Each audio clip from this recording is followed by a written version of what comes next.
Alright guys, welcome or welcome back to another book review. This is Can't Get Enough by Kennedy Ryan. Sorry if y'all hear the rain in the background, it's raining. So sorry about that if you can or can't hear me, but I'm gonna sit here and try to speak loud enough. But this book is about Hendrix and the guy Maverick.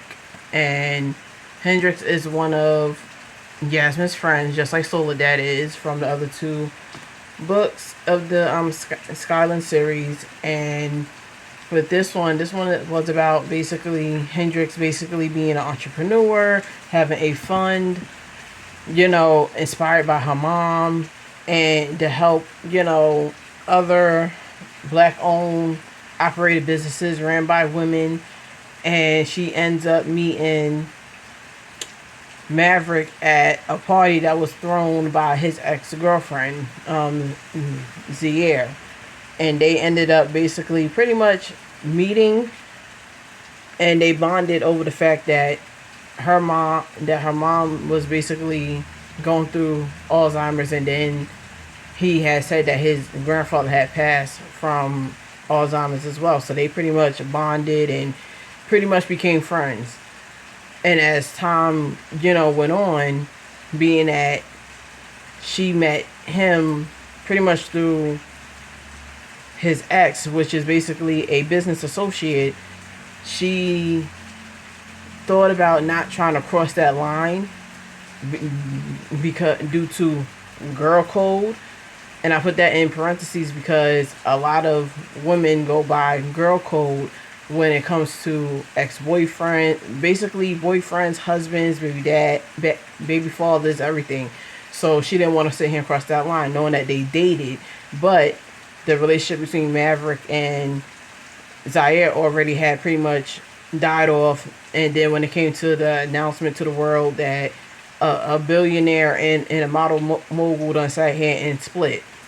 So Maverick basically fell over heels with Hendrix pretty much from the beginning, after they basically when they met at the party. So over time he was willing to sit here and risk basically being with her while she's sitting here going through the, not, I can't say chaos, going through a lot of things with her mom having Alzheimer's and things like that. And she's been pretty much searching for the man of her dreams that she can sit here and spend her life with. She didn't want marriage, nor did she want children. That was basically put in the first two books of the Skyland series by Kennedy Ryan. It's like this: we have to normalize women not wanting to have children if they choose not to have them. And we cannot sit here and force that upon anybody. We cannot force it. But due to society construct, we as women have to be married. We have to have children. We're supposed to have that family. It does not always work out with a lot of people with that, with the concept or the construct. Me personally, I don't want children due to me being a diabetic. I'm a high risk pregnancy, and as the older I get, I become even a higher risk. And I never spoke to my own family about having children and things like that. I'm basically content being a dog mom. So I get, I understand Hendrix, not an issue, but I understand her feelings about, not having children. But going towards the end of the book, the last several chapters of the book, with Zier basically not wanting to do business with Hendrix anymore, trying to sit here and basically go to the lawyers and things like that. Then her fund gets basically catches a lawsuit, and plus in the midst of that, throughout the book, it talks about how Maverick wanted to buy a basketball team called the Vegas Vipers because of his dad. His dad didn't get a chance to basically coach or and things like that. He ended up basically pulling out of the deal so that someone else could get it.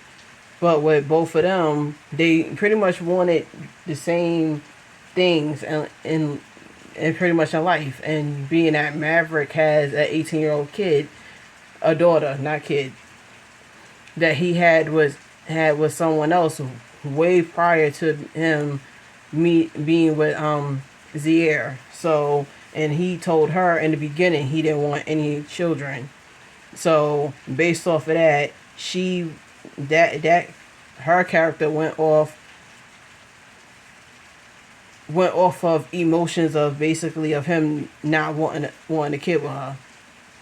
But all in all, Hendrix and Maverick pretty much got together, and going towards the end of the book, he asked her to marry him. So this book here and the other two, Chef's Kiss, 10 out of 10. I would basically recommend all three books to anybody. I would recommend them because of how it relates to us. It relates to a lot of people, not just black, white, Asian. It relates to everyone who's a billionaire, who's an entrepreneur, anybody who wants to have children, don't want to have children. Hey, it's relatable. So if you guys want to get this book, check out this on Amazon, Barnes and Nobles, black owned, black operated bookstores, indie bookstores, or you can just click the link in her bio on Instagram. I'll have her tag down below in the book. So yeah, I'll see you guys in the last video. Okay, I'll be sitting here reading a book passage from here, from one of the chapters. Alright, see you guys in the next video. Bye.